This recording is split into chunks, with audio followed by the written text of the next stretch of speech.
Eyang Cerita mempersembahkan cerita silat legendaris yang berjudul Api di Bukit Menoreh. Cerita fiksi ini berlatar belakang berdirinya Kerajaan Mataram. Selamat membaca dan mendengarkan. Bagaimana sahabat sedayu semuanya, Eyang doakan semuanya dalam keadaan sehat dan dilancarkan rezekinya. Mari kita dengarkan cerita silat legendaris. Api di Bukit Menoreh. Episode 37 Bab 1. Pasukan kecil itu pun segera menghilang dari pengawasan pasukan Sidanti. Mundur dengan tergesa-gesa, merangkak di antara batang-batang jagung muda, supaya mereka dapat bergabung dengan pasukan cadangan yang agak besar, yang menunggu di padukuhan kecil di belakang mereka. Mereka mencoba menghilangkan segala macam jejak, agar Sidanti tidak mengetahui dengan pasti, bahwa mereka telah ditunggu di padukuhan kecil itu. Sedang para pengawal berkuda, menyingkir ke arah yang lain agak jauh. Namun mereka telah mempersiapkan diri untuk dengan tiba-tiba terjun di peperangan. Ketika Sidanti menyadari, bahwa lawannya yang kecil telah menghilang, maka segera ia bercuriga. Mereka pasti akan menyerang lagi dengan tiba-tiba. Dan Sidanti telah mempersiapkan dirinya. Beberapa orang berperisai berada di depan pasukannya, agar perisai itu dapat melindungi mereka dari anak-anak panah yang dilontarkan oleh lawan-lawan mereka. Tetapi naluri Sidanti sebagai seorang prajurit, telah memperingatkannya, bahwa di depan pasukannya di dalam padukuhan kecil itu, bahaya yang lebih besar sedang menunggunya. Dan Sidanti agaknya mempercayai sentuhan nalurinya itu, sehingga dengan demikian, ia telah mempersiapkan pasukannya sebaik-baiknya. Karena itu, ketika Sidanti memasuki padukuhan kecil itu, mereka sama sekali tidak terkejut ketika tiba-tiba saja pasukan pengawal tanah perdikan Menoreh menyergap mereka. Yang sejenak kemudian disusul oleh pasukan berkuda yang tidak terlampau banyak jumlahnya. Dengan menggeretakkan giginya, Sidanti dan Argajaya telah menyambut lawan-lawannya dengan penuh nafsu. Senjata-senjata mereka segera berputaran seperti angin ribut, menyerang setiap orang yang berada di sekitarnya. Perang yang terjadi di medan ini pun adalah perang berubuh. Dengan kekuatan yang lebih kecil, pasukan pengawal Menoreh mencoba bertahan dari arus yang melanda seperti banjir bandang. Apalagi di antara mereka terdapat Sidanti dan Argajaya. Pada saat benturan itu mulai, sudah terasa oleh para pengawal tanah perdikan Menoreh, bahwa arus itu ternyata terlampau kuat. Sehingga menurut perhitungan mereka, mereka pasti tidak akan dapat menahannya dalam keadaan serupa itu. Karena itu, maka mereka harus memanggil kawan-kawan sebanyak-banyaknya, untuk bertahan, agar tanah perdikan Menoreh tidak digulung oleh Sidanti, Argajaya, dan orang-orang yang telah berpihak kepadanya. Kita tidak punya kesempatan, geram pemimpin pasukan Menoreh. Para penghubung akan memerlukan waktu untuk menghubungi orang-orang yang bersedia dengan sukarela bertempur saat ini. Hampir semua laki-laki dan anak-anak muda telah berada di barisan. Siapapun juga, panggil mereka dengan tanda kentongan. Ya, titir. Apakah tidak akan menimbulkan kecemasan dan kebingungan? Terpaksa kita lakukan. Keadaan sangat gawat di sini. Penghubung itu tidak membantah. Ia mencari kesempatan untuk melepaskan diri dari perang berubuh. Kemudian dengan berlari secepat-cepat mungkin dapat dilakukan, ia menuju ke gardu terdekat. Dan sejenak kemudian, menggemalah suara kentongan dalam irama titir yang panjang mengumandang membelah sepinya malam. Ternyata suara itu telah menggemparkan setiap gardu-gardu perondan. Gardu-gardu yang biasanya ditunggui oleh 5 atau 6 orang, kini tinggal diisi oleh 2 orang, karena yang lain sudah ditarik di medan-medan peperangan. Dan suara titir itu telah memanggil mereka pula untuk membantu langsung ke medan-medan. Tetapi sebelum mereka meninggalkan gardu mereka, maka lebih dahulu mereka telah menyambung suara titir itu merambat dari gardu ke gardu, sehingga akhirnya, seolah-olah seluruh tanah perdikan Menoreh telah meneriakkan irama kecemasan oleh pertentangan di antara mereka sendiri. Titir, desis seseorang di sebuah gardu, iramanya rata diseling oleh pukulan dua-dua. Ya, pertanda bahwa bahaya datang dari timur. Setetah menyambung suara titir itu sejenak, maka kedua orang di gardu itu pun segera berlari-lari menuju ke padukuhan kecil di sebelah timur padukuhan induk Tanah Perdikan Menoreh. Namun meskipun pengawal Tanah Perdikan Menoreh yang masih mungkin meninggalkan tugasnya mengalir satu-satu ke medan di sebelah timur, namun ternyata kekuatan Sidanti bagaikan badai yang dahsyat melanda daun alang-alang yang ringkuh. Sehingga sejenak kemudian, maka korban pun segera berjatuhan membujur lintang di atas tanah kelahiran yang dipertahankan dengan mempertaruhkan nyawa. Sementara itu, di medan sebelah barat, pasukan Samekta telah hampir berhasil menguasai lawannya, meskipun pasukan sayap kirinya masih belum dipergunakannya. Namun akhirnya Samekta tidak ingin berkelahi lebih lama lagi. Ia berhasrat untuk segera memanggil sisa pasukannya, agar pertempuran itu semakin cepat berakhir, dan korban pun tidak bertambah-tambah lagi. Tetapi dalam pada itu hatinya berguncang, ketika lamat-lamat ia mendengar suara kentongan, merayap semakin lama semakin dekat. Kemudian suara itu seolah-olah telah melingkar bergema di segenap sudut Tanah Perdikan Menoreh. Berkumandang memukul lereng pebukitan, kemudian memantul kembali sahut-menyahut. Dada Samekta yang berguncang itu terasa semakin menggelapar, ketika ia mendengar suara pedas Suradatar, kau dengar suara kentongan itu. Samekta menggeram. Pasukan Sidanti yang kuat telah datang dari arah timur. Samekta tidak menjawab, tetapi terdengar giginya gemeretak. Suara titir itu telah langsung memberitahukan kepadanya, bahwa pasukan cadangan tidak cukup kuat untuk menahan arus lawan yang baru itu. Bahkan keadaan mereka pasti sangat berbahaya. Tiba-tiba terbersit ingatan di kepalanya, pasukan sayap kiri. Belum lagi Samekta berbuat sesuatu, seorang penghubung dengan susah payah, setelah menerobos perang berubuh itu berhasil mendekatinya. Dan sebelum orang itu mengucapkan sepatah kata pun, Samekta mendahuluinya, kau memerlukan bantuan. Orang itu mengangguk, ya. Di padukuhan sebelah, sayap kiri dari pasukan ini masih belum melibatkan diri dalam peperangan.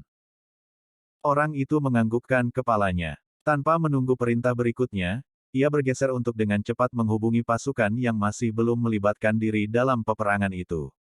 Namun langkahnya terhenti ketika Samekta memanggilnya, tunggu. Pengawal itu tertegun sejenak. Tetapi dilihatnya Samekta menjadi ragu-ragu. Sejenak Samekta telah melepaskan diri dari perkelahian melawan Pedasura, dan membiarkan Pandan Wangi dan beberapa orang lain yang membantunya bertempur terus. Apakah keadaan sangat parah? Orang itu ragu-ragu sejenak, namun kemudian ia mengangguk. Sekali lagi Samekta tertegun-tegun dalam keragu-raguan. Sejenak dipandanginya Pandan Wangi yang sedang bertempur itu. Ternyata kemampuan gadis itu jauh berada di atas kemampuannya sendiri, tetapi masih belum dapat mengimbangi kemampuan Pedasura yang ganas, garang, dan bahkan kadang-kadang di luar perhitungan. Betapapun banyaknya bekal yang dibawa Pandan Wangi dalam olah kanuragan dan keprigelan, tetapi di dalam peperangan apalagi perang berubuh melawan orang-orang yang sama sekali tidak mengenal unggah-ungguh, tanggung jawab terhadap keperwiraan dan kesatriaan dan bahkan tata kesopanan olah peperangan, Pandan Wangi adalah orang baru sama sekali. Ia harus mendapat banyak tuntunan dan petunjuk untuk menerapkan bekalnya yang cukup banyak itu. Ia dapat tersesat, berkata Samekta di dalam hatinya, ia dapat menjadi ngeri dan kehilangan kemampuan untuk tetap bertahan setelah melihat darah dan kebiadaban ini berlangsung di depan matanya. Tetapi apabila ia cukup tabah, maka ia dapat menjadi salah mengerti.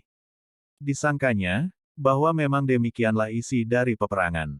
Orang dapat melepaskan segala sifat-sifat kemanusiaan dan peradaban sehingga seseorang di dalam peperangan dapat berbuat apa saja tanpa bertanggung jawab.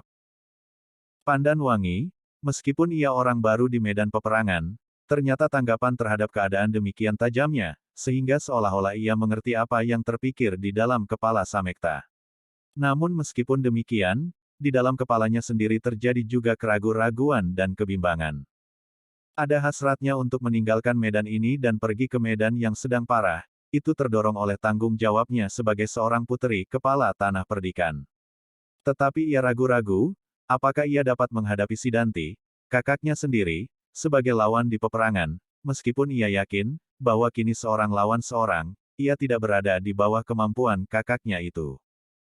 Namun tiba-tiba ia berkata, Paman, tinggalkanlah aku di sini. Aku akan mencoba menyelesaikan tugas pengawal-pengawal Menoreh di sini. Silahkanlah paman pergi ke medan di sebelah timur yang memerlukan bantuan itu, sambil membawa pasukan sayap kiri yang masih utuh di padukuhan sebelah. Samekta mengatupkan bibirnya rapat-rapat. Ia masih diombang-ambingkan oleh keraguan-raguan. Terasa dadanya berdesir ketika ia mendengar Pandan Wangi berkata seterusnya, sambil memutar pedangnya, melawan serangan-serangan pedasura yang membadai, pergilah paman. Sekejap dalam keadaan ini akan sangat bermanfaat. Jangan buang-buang waktu dengan terus-menerus dicengkam kebimbangan. Samekta menggeram di dalam hatinya, justru Pandan Wangi yang memberi petunjuk kepadaku. Tetapi aku kira memang tidak ada jalan lain untuk menyelamatkan tanah ini.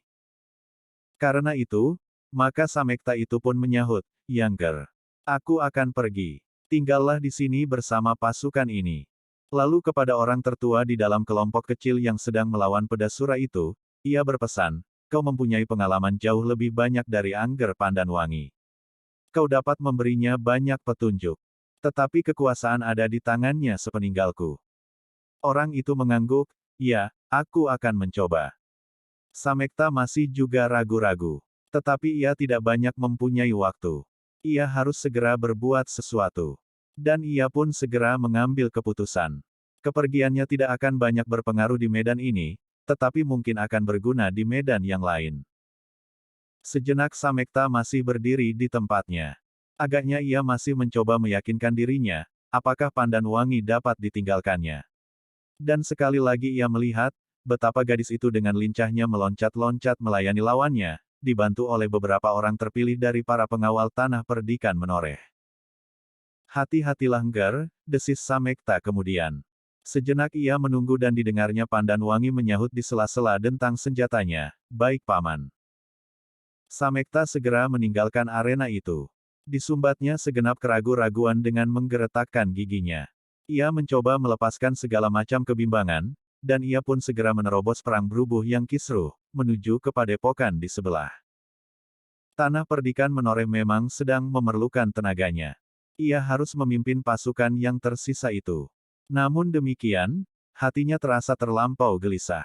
Ia telah salah memperhitungkan cara yang akan ditempuh oleh Sidanti. Ternyata Sidanti benar-benar seorang prajurit yang baik. Ia memancing para pengawal dengan pasukan yang tidak terlampau kuat. Namun kemudian induk pasukannya justru menyerang dari arah lain. Kami telah kehilangan kesempatan, gumam Samekta di dalam hatinya, kalau kami berhadapan bersama-sama, maka kekuatan menoreh pasti lebih besar dari kekuatan Sidanti. Seandainya kami bertempur dalam gelar, maka dapat dipastikan bahwa pasukan Sidanti akan pecah. Tetapi dengan cara ini, pasukan menoreh banyak kehilangan. Sidanti berhasil membinasakan pasukan menoreh sedikit demi sedikit. Waktu yang dipergunakan oleh Sidanti, untuk mengurangi sebanyak-banyaknya kemampuan perlawanan pasukan menoreh. Tiba-tiba Samekta menggeram. Ia adalah orang yang telah cukup makan pahit asamnya peperangan. Namun kali ini ia tidak berhasil menanggulangi siasat Sidanti. Mudah-mudahan aku tidak terlambat sekali. Samekta kemudian dengan tergesa-gesa masuk ke padukuhan sebelah, menemui pemimpin sayap kirinya. Dengan singkat, pasukan itu mendapat penjelasan apa yang harus dilakukan. Dengan tergesa-gesa Samekta segera membawa pasukan kecil itu menuju ke medan di sebelah timur. Dengan berlari-lari kecil ditelusurinya pematang, diloncatinya parit dan ladang-ladang terpaksa disasaknya tanaman-tanaman di pategalan-pategalan untuk menempuh jalan yang memintas. Jalan yang paling pendek untuk mencapai medan sebelah timur, hampir mencapai padukuhan induk. Kedatangan pasukan Samekta, beserta Samekta sendiri, memberikan gairah baru bagi pasukan menoreh yang sebenarnya telah terlampau parah. Korban telah banyak berjatuhan dan daya perlawanan mereka pun telah hampir punah. Tetapi pasukan yang segar ini telah membawa udara baru.